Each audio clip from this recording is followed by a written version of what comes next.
Ya. Antara dua nih Pastor. Antara mereka merasa ditolak oleh lingkungan atau mereka merasa ditolak oleh keluarga. Kita nggak bilang ini sebagai satu sakit mental gitu, bukan. Kalau pemirsa dan juga Pastor pernah dengar mengenai konsep unconscious mind atau alam bawah sadar. Nah, di situ kita mainnya. Ini adalah podcast Apa Adanya. Bersama saya Hizkyati Kualu. Di podcast ini kita membahas topik-topik yang membangun iman dan menambah luas wawasan. Nah, di episode kali ini yang akan kita bahas adalah mental health. Ini adalah topik yang lagi ramai dibicarakan. Dan bersama dengan kita, puji Tuhan, kita ada narasumber yang sangat luar biasa yang sudah sangat menguasai bidang ini. Siapa dia? Kita langsung perkenalkan saja Raquela. Welcome Raquela. Oke, kesempatan ini luar biasa. Ya, saya halo terima juga kasih. Everyone. Oke, biasanya dipanggil apa? Bisa panggil Raquel, bisa panggil Rahel juga. Rahel, oh iya Rahel. Oke. Bagaimana sampai Rahel ini bisa sampai sering diundang? Karena yang saya dengar seperti itu kan, sering diundang untuk ngomong tentang mental health. Latar belakangnya seperti apa? Oke, Coba dicerita. mungkin sedikit cerita mengenai background pendidikan dulu kali ya. Ya. Gitu, oke. Jadi bersyukur dulu nih kepada Tuhan ya, yang pastinya ya, kepada Tuhan Yesus Kristus gitu, karena tepat setahun lalu nih Pastor, tepatnya di bulan Juni di tahun 2022 saya berhasil menyelesaikan studi S1 di Universitas Pelita Harapan di Karawaci. UPH ya. Iya betul. Nah, one puji of the Tuhan. best lah. Puji Tuhan. Nah, puji Tuhannya di situ saya menyelesaikan 3,5 tahun ya Pastor. Lebih cepat dari yang biasanya. Iya, jadi sebelum 4 tahun saya udah menyelesaikan skripsi, wisudanya ya pas di 4 tahun gitu. Nah, awalnya nggak kepikiran untuk lanjut S2 nih sebenarnya Pastor. Iya. Awalnya kepikiran ya udahlah coba bisnis pribadi gitu kan ya, coba untuk lebih ke mungkin bagian psikologi industri gitu kali ya kalau S1. Cuman entah gimana, memang mungkin udah jalan Tuhan kali ya, udah jalan Tuhan bukakan jalan, karena saya juga puji Tuhan 3,5 tahun, ya orang bilang memang sedikit lebih cepat gitu ya lulusnya. Jadi saya memang saat itu juga di bulan September di tahun yang sama di 2022 saya langsung lanjut S2-nya gitu di salah satu universitas di Yogyakarta.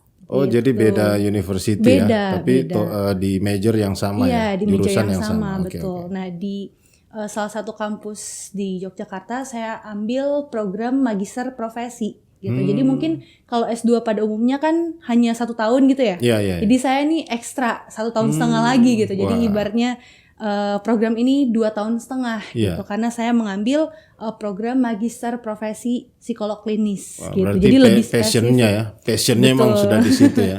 Jadi lebih spesifik nih Pastor gitu. Jadi sekarang sementara dalam masa pendidikan. Iya betul, mohon doanya Pastor ya. Puji Tuhan, pasti berhasil ya. Kalau yang pertama itu S1 3,5 tahun, ini juga pasti bisa. Amin. Yang penting kita fokus. Oke, nah sekarang kita bicara tentang topik mental health.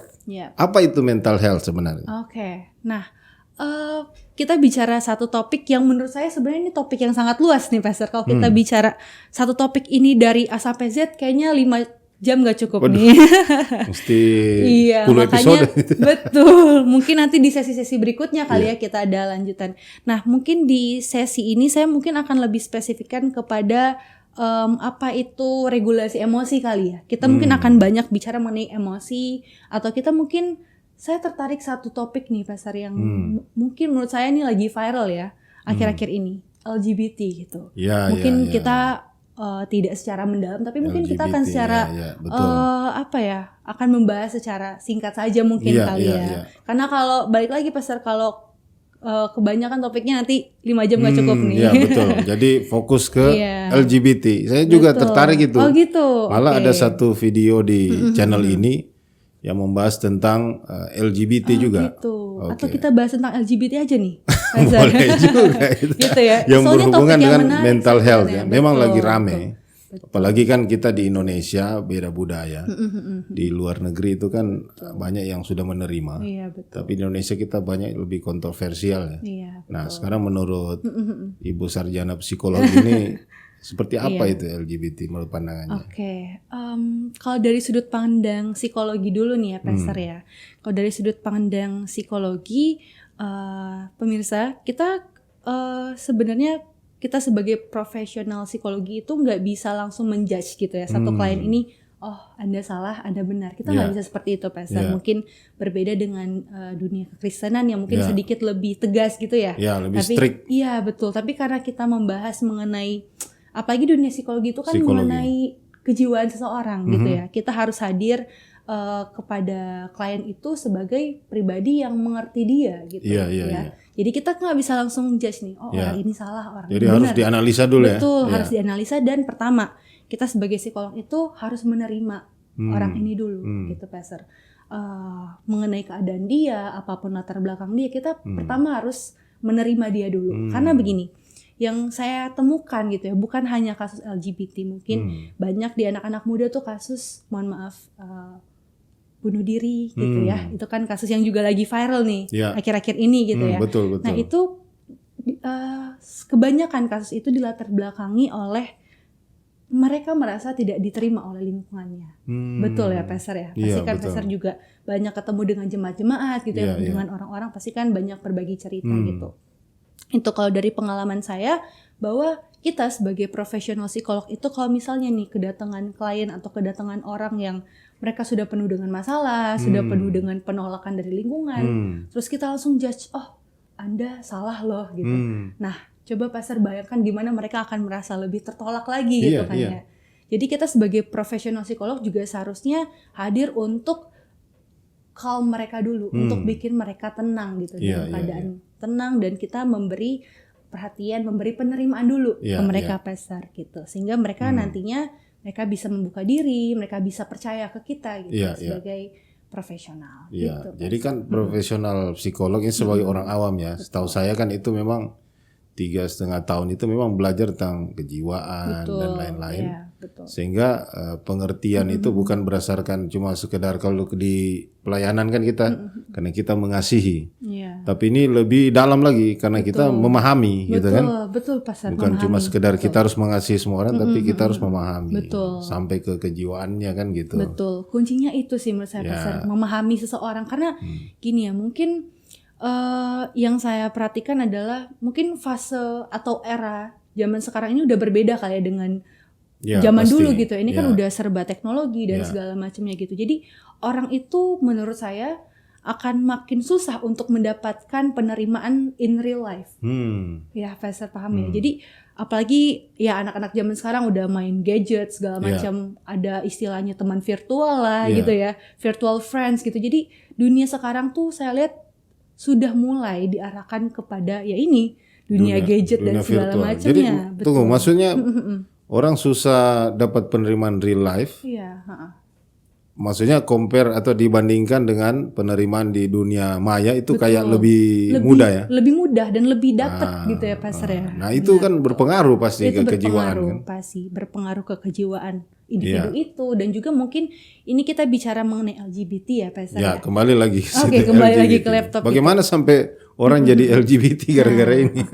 Jadi kita nggak bilang ini sebagai satu sakit mental gitu, bukan. Kita menyebutkan kasus LGBT ini adalah satu fenomena penyimpangan orientasi seksual gitu. Jadi ya memang ada penyimpangan di situ.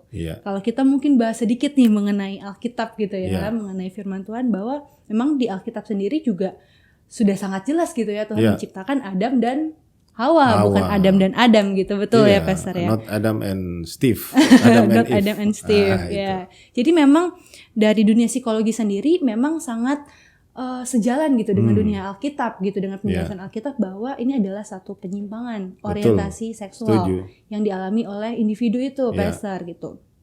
Dan yang saya perhatikan dari banyak kasus yang ada gitu, dari pengalaman-pengalaman saya juga mendengarkan cerita klien gitu, kebanyakan nih, Pastor, yang saya bisa garis bawahi adalah pengalaman mereka ditolak oleh lingkungan, baik lagi gitu. Antara dua nih, Pastor, antara mereka merasa ditolak oleh lingkungan atau mereka merasa ditolak oleh keluarga. Jadi mungkin karena aneh kan, namanya penyimpangan berarti berbeda dengan orang lain kan. Betul ya. Dan sorry, ini kalau Alkitab itu kan bahasa apa adanya, Iya. itu dosa. Dosa betul. ini kan bahasa aslinya miss the point, miss the target, point, ya. atau tidak sesuai Tidak sesuai sasaran. tujuan. Oke, betul. Menurut saya LGBT itu dosa karena ya tidak sesuai kan, orang diciptakan laki-laki kok menjadi perempuan kan, ya sebaliknya juga Tidak sama. sesuai purpose-nya. Ya, jadi kalau bahasa apa adanya di Alkitab itu ya dosa. Oke, betul. Dan di mana-mana dosa itu tidak disukai manusia pun, walaupun dia juga manusia berdosa, tetap dia tidak suka kalau orang lain bikin dosa kan gitu. Pasti, betul pasti. Nah, oke, lanjut. Ya, Terus lanjut gimana? Ada solusi kah Oke. atau masih ada yang perlu kita pahami lagi tentang Mungkin itu? di sini saya sedikit menjelaskan sedikit gitu ya mengenai kasus fenomena ini gitu. Dimana sebenarnya latar belakang atau akar permasalahan dari kenapa sih orang tuh bisa menyimpang gitu ya, menyimpang mengenai orientasi seksualnya gitu. Pertama, menurut saya karena mereka nggak merasa fulfill, mereka nggak merasa terpenuhi oleh yang sebenarnya. Misalnya kan saya juga banyak beberapa kali mendengar cerita klien saya yang bahkan pastor udah menikah gitu ya, sudah menikah, sudah punya anak, tapi masih cari pasangan sejenis. Iya betul. Dan pasangan sejenis gitu. Itu karena kalau tidak terpuaskan dengan ini atau bagaimana? Betul.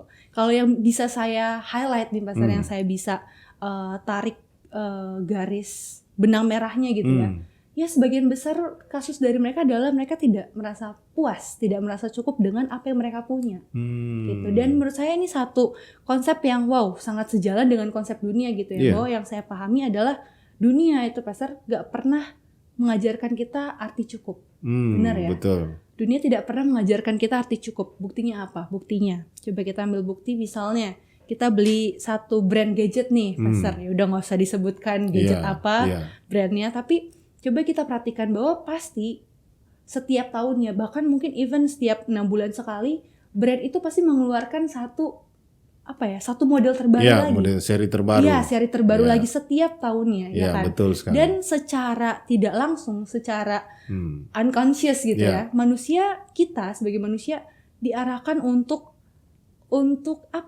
tidak merasa cukup. Iya, betul ya, untuk buy terus, untuk apalagi membeli yang terus gitu disebut fanboy kan. Betul. Dia fans brand tertentu, pasti dia update terus ya. Iya, pasti update terus gitu, karena kita secara manusia itu kalau kita tidak sadar nih ya teman-teman, kita itu diarahkan kepada satu hal yang membawa kita pada satu hal yang tidak memuaskan kita gitu loh. Nah, mungkin berbeda dengan konsep Alkitab bahwa Christ is enough and bahkan more than enough gitu ya. Itu yang mungkin membedakan konsep dunia dengan konsep kekristenan, konsep Alkitab gitu. Nah, itu menurut saya juga kalau saya analisa dari kasus fenomena LGBT bahwa mereka pertama gak merasa puas dengan apa yang mereka miliki gitu. Mereka udah punya keluarga, bahkan sudah punya anak gitu pastor. Tapi gak merasa puas dengan apa yang mereka punya, tidak. Itu berarti masalah mental ya. Betul. Masalah emosional. Betul. Ada penyimpangan di situ ya pastor. Kita balik lagi bicara ke situ gitu. Jadi menurut saya dasar pertama nih, fondasi pertama adalah tidak merasa puas. Tidak merasa cukup dan tidak merasa bersyukur. Iya. Sama itu. Tidak puas, makanya tidak bersyukur. Iya, itu fondasi yang pertama. Mungkin fondasi yang kedua adalah menurut saya karena tidak merasa puas, jadi mereka ingin mencari lebih.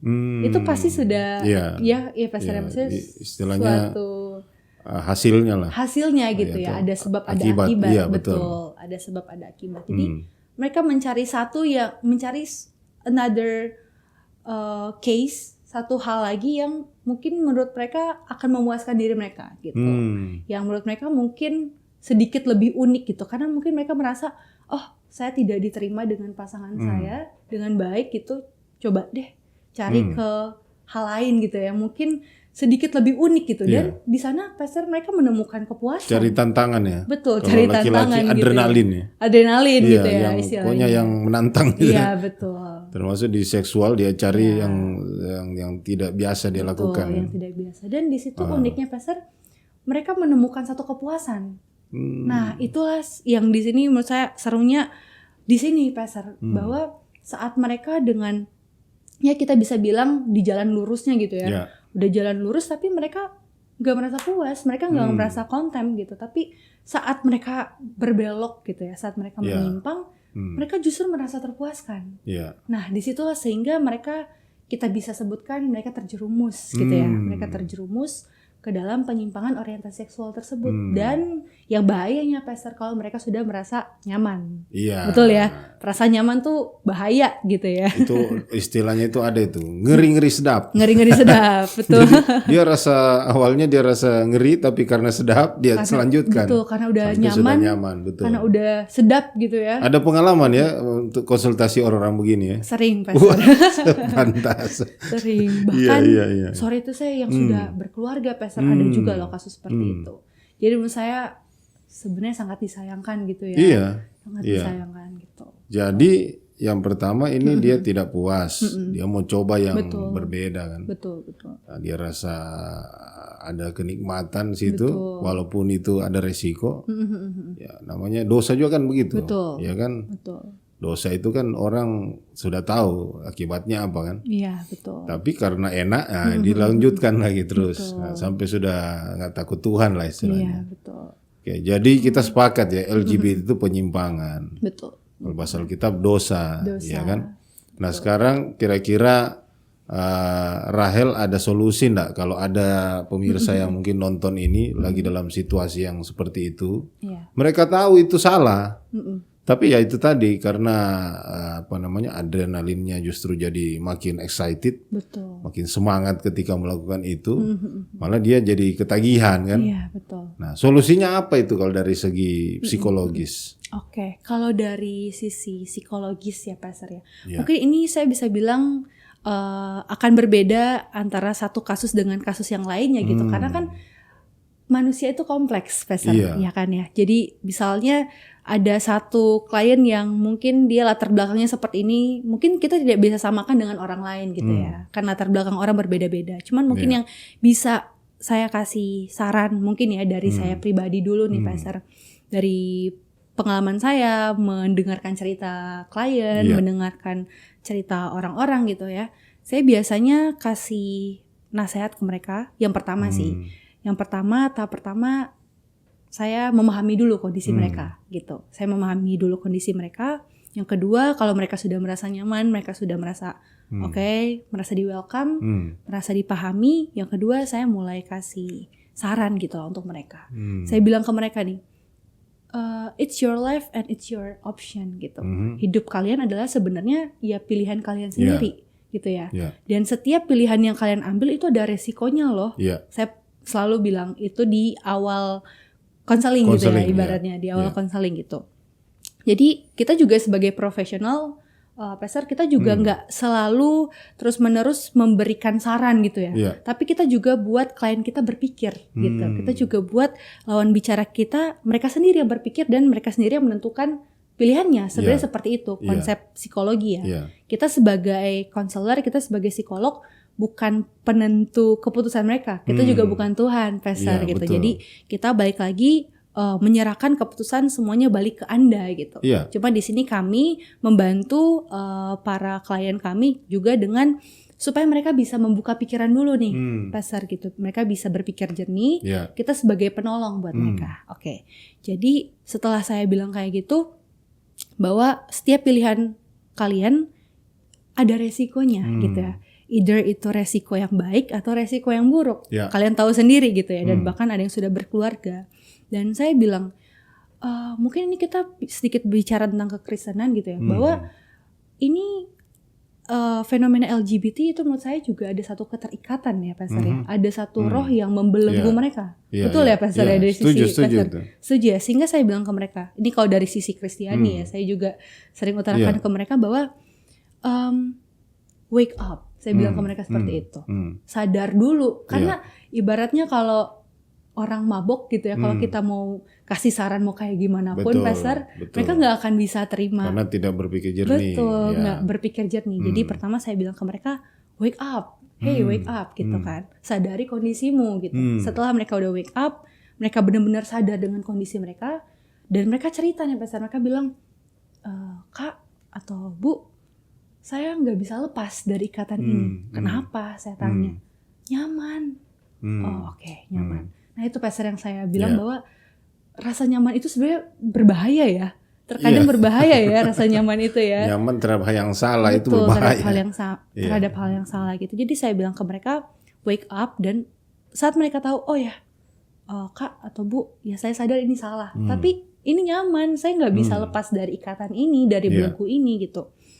Ya saya selalu katakan ke mereka, ya you decide gitu, Anda sendiri yang tegas dengan keputusan Anda. Karena kan misalnya mereka berhubungan dengan sesama jenis, kalian sendiri yang bisa memutuskan rantai itu sendiri. Saya bilang begitu ke mereka, dan ya puji Tuhan ada beberapa dari mereka yang melaporkan ke saya bahwa dengan mereka mengambil keputusan tegas seperti itu, mereka bisa lepas akhirnya dari belenggu itu. Wah, luar biasa ya. Betul. Ini walaupun ini kan dari sisi profesional, tapi kalau dari sisi pelayanan, dari sisi Alkitab, itu Alkitabiah sekali. Betul. Karena kita kasih dia pilihan kan. Betul. Tuhan saja kasih manusia mah free will kan. Free will. Kehendak bebas. Supaya mereka bisa bukan robot kan. Tuhan tidak ciptakan robot, tapi manusia kasih kehendak bebas. Makanya ada konsekuensi. Ada konsekuensi Dari setiap pilihan. Betul. Makanya istilahnya ada sorga dan neraka. Betul. Ya, Tuhan tidak ciptakan neraka untuk orang, manusia, tapi untuk setan kan, setan yang jahat. Okay, betul. Tapi ya kecuali manusia itu memilih sendiri. Nah, jadi ada kan yang bilang begini tuh, masa Tuhan begitu mengasihi dia mau masukkan manusia ke dalam neraka? Yeah. Tuhan tidak masukkan manusia dalam neraka, tapi dia sendiri yang memilih. Yeah. Karena Tuhan memilih untuk kasih kehendak bebas. Betul. Nah, LGBT juga itu menurut saya ya seperti metodenya tadi. Iya. Ya seperti itulah. Menurut saya itu sangat Alkitabiah. Betul. Luar biasa ya. Ya, jadi nyambung nih ya Pastor ya dua konsep ini ya sebenarnya. Iya. Nah sekarang itu sudah pengalaman kan. Betul. Ada yang bisa akhirnya bebas dari kebiasaan buruk ini. Ada juga yang terus struggle ya. Ada juga yang masih lanjut Pastor. Masih lanjut. Masih lanjut, dan ya kita juga sebagai profesional psikolog nggak bisa memaksakan orang balik lagi ya Pastor ya.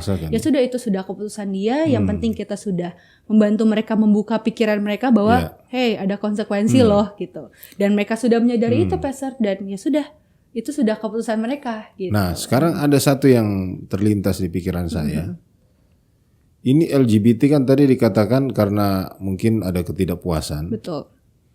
Terus yang kedua kan ada karena lingkungan. Lingkungan, betul Pastor. Nah, karena saya perhatikan ini, ada yang dulunya tidak ada istilahnya propaganda LGBT-nya, malah sekarang ada. Oh gitu, oh, iya. Iya, ada satu video saya itu di channel ini, kita bahas tentang kartun Peppa Pig. Oh, itu iya, kartun anak kecil yang biasa orang tua itu kasih biar anak-anaknya nonton kan, umur 2 tahun ke bawah. Iya. Ternyata ada satu episode yang menceritakan tentang sesama jenis. Ya, bahaya kan itu. Betul, diselipin ya Pastor. Diselipin. Ya, terus yang kedua lagi ini yang saya perhatikan ini fenomena ya. Iya. Film-film box office, gitu. Ya, banyak itu. Yang dulunya tidak ada LGBT. Iya. Contoh ini film Marvel kan, Iron Man, Spider-Man. Ya. Itu saya suka karena kan kita bertumbuh baca-baca komik. Sekarang jadi live action kan. Bener-bener seru. Ya. Malah masuk ke sini, makin ke sini, ya muncul lagi ini dibuat kayak ada tokoh Marvel yang LGBT. Jadi kecewa, jujur saya kecewa lihat, aduh ini kita favorit malah jadi kacau kayak gini kan. Betul. Nah, jadi kita harus hati-hati. Nah, menurut Rahel bagaimana itu soal itu? Maksudnya media ini justru mempromosikan. Betul. Bahkan jujur media Indonesia kasih panggung ini orang-orang yang ya jelas-jelas gaya-gayanya gitu, gaya-gaya LGBT kan. Iya, betul. Nah, itu bagaimana menurut kamu? Oke. Bagaimana itu bisa mempengaruhi mental health masyarakat yang mungkin dia normal tapi karena sering dibombardir dengan yang begini-begini kan. Betul. Nah, menurut Rahel bagaimana menanggapi yang begitu? Nah, kita kan bicara mengenai fenomena LGBT Pastor ya, dan yang saya pahami di sini adalah bahwa fenomena ini diawali sejak kecil gitu. Dan bahkan kita tidak sadar gitu ya. Dan di sini ada satu konsep yang menarik bahwa Pastor pernah dengar Golden Age? Golden Age dari anak gitu dari individu. Jadi memang kita memahami bahwa setiap manusia, setiap individu, setiap anak itu ada Golden Age mereka di umur 0 sampai 5 tahun. Nah, kenapa Golden Age? Karena di sini konsep yang kalau pemirsa dan juga Pastor pernah dengar mengenai konsep unconscious mind atau alam bawah sadar. Nah, di situ kita mainnya. Jadi golden age ini di mana individu berusia sekitar 0 sampai 5 tahun itu mereka lagi kuat-kuatnya unconscious mind mereka. Ya, dia menyerap ya semua informasi. Iya, bahkan ada satu pepatah yang bilang seorang anak adalah apa yang ia lihat dan apa yang ia dengar gitu. Jadi mungkin walaupun kita sebagai pastor ya, sebagai orang tua mungkin atau pemirsa yang sebagai orang tua nggak menyadari hal itu, tapi sadari bahwa anak-anak itu menyerap gitu dari unconscious mind mereka, mainnya dari 0 sampai 5 tahunnya. Nah, jadi di sini yang saya lihat bahwa pertama penyebabnya dari orang tua mereka, pastor ya, dari pendampingan orang tua. Benar yang tadi pastor bilang gitu, dari sangat sedih gitu ya kita melihat kartun anak-anak gitu, apalagi idola kita Marvel tapi diselipin cuplikan kayak gitu, propaganda seperti itu gitu. Nah, inilah menurut saya yang penting adalah pertama peran keluarga, peran orang tua terlebih khusus gitu ya, dimana kita sebagai orang tua juga bijaksana gitu, kita udah tahu dunia mengarah kemana gitu ya, kita harus secara siaga mengawasi anak kita gitu ya. Ini mungkin juga sedikit reminder buat para pemirsa gitu ya, untuk orang tua di luar sana gitu yang mungkin punya anak yang 0 sampai 5 tahun gitu, pastor, ini sangat harus di concern gitu ya, sangat harus diperhatikan bahwa anak-anak dari 0 sampai 5 tahun itu sangat sensitif terhadap hal mungkin misalnya pertama pertengkaran antara kedua orang tua gitu, ataupun misalnya peran kedua orang tua yang harus seimbang juga, pastor. Karena ini akan mengakibatkan mereka di masa dewasa mereka. Iya, betul. Ya, misalnya nih anak laki-laki, dia terlalu sering di rumah dengan ibunya. Iya. Peran ayahnya tidak ada, pastor gitu ya. Iya. Peran ayahnya pengaruh juga itu ya. Pengaruh, pastor. Jadi secara alam bawah sadar, misalnya anak ini umur 4 tahun, masih di golden age gitu ya. Dia setiap hari ngelihat ibunya make up, ngelihat mamanya dandan, pakai dress, terus juga curly rambut gitu ya. Nah, itu secara nggak langsung, secara alam bawah sadar, anak itu akan menyerap. Dan anak ini akan melihat, ini teladan yang one day akan saya lakukan di masa dewasa saya. Gitu. Mungkin kita sebagai orang tua kadang buta gitu ya, kadang dibutakan gitu, mungkin dengan kesibukan kita nggak sadar. Apalagi gitu. Kan namanya laki-laki ya harus sibuk gitu kan. Betul. Nah, itu sih menurut saya yang satu hal yang mungkin ini sedikit tegas gitu ya, pastor, tapi ini ya biarlah ini menjadi concern kita semua. Karena saya juga menemukan banyak orang tua yang belum sadar gitu, pastor. Mereka kayak ya mungkin karena orang tua muda gitu ya, yang masih sibuk kerja dan segala macam. Betul. Apalagi hidup di kota ya, banyak cicilan. Cicilan ya mainnya. Tapi dampaknya ke anak-anak ya. Iya, dampaknya ke anak-anak, pastor. Kalau misalnya kedua orang tua ini perannya tidak seimbang gitu. Yang seperti yang sudah contoh yang saya sebutkan tadi gitu. Nah, kita kembali lagi nih yang ke yang ke contoh dari pastor yang Marvel sama film Marvel. Iya, sama kartun itu. Balik lagi nih, pastor, bahwa peran orang tua itu sangat penting gitu ya. Jadi orang tua harus memfilter mengawasi dan filter. Oke.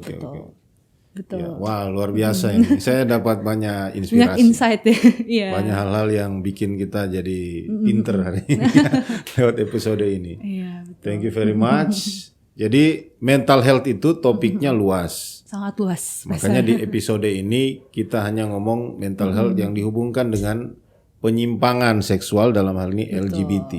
Betul. Tadi Rahel ngomong bahwa itu semua hal yang hasil dari keputusan seseorang. Betul. Ya, kalau dia memutuskan menikmati hal yang salah, ya jadinya seperti itu. Iya, betul. Tapi ingat, ada sisi lainnya bahwa kita bisa memilih hal yang benar. Betul. Dan kalau kita bersama dengan Tuhan, apalagi Tuhan akan support kita, tolong kita untuk hidup dalam kebenaran. Begitu ya? Betul, pastor. Luar biasa. Dan saya dapat ide, dan ini masukan mungkin buat teman-teman yang nonton. Kita lihat memang media ini kan kuat sekali ya disusupi lah propaganda LGBT kan. Betul, pastor. Apa yang harus kita lakukan? Apa kita harus marah-marah atau bagaimana? Atau kita malah berpikir bagaimana memusnahkan mereka? Kan tidak mungkin kan? Karena memang sudah seperti itu dunia ini sekarang. Jadi yang bisa kita lakukan yang pertama berdoa kepada Tuhan, karena Tuhan bisa intervensi segala sesuatu. Dan yang kedua, kita juga harus masuk ke situ ya. Kalau memang media banyak yang negatif ya kita buat counternya. Betul. Ayolah kita sama-sama kreatif kan, kita buat hal yang positif. Ya betul. kan, daripada dipenuhi dengan yang negatif. Makanya saya buat channel ini supaya bisa jadi berkat. Bisa jadi berkat, bisa membuka wawasan banyak orang juga ya Pastor ya sebenarnya. Iya. Oke, terima kasih ya. Thank you Dokter. Pastor. Saya mau panggil Dokter Rahel. Terima kasih banyak Rahel buat Tuhan berkati Tuhan ini berkati, studinya Amin. selanjutnya. Dan kiranya ini menjadi manfaat buat kita, jadi berkat. Sampai ketemu di episode lainnya. Saya Hizkia Tikwalu. Tuhan Yesus memberkati.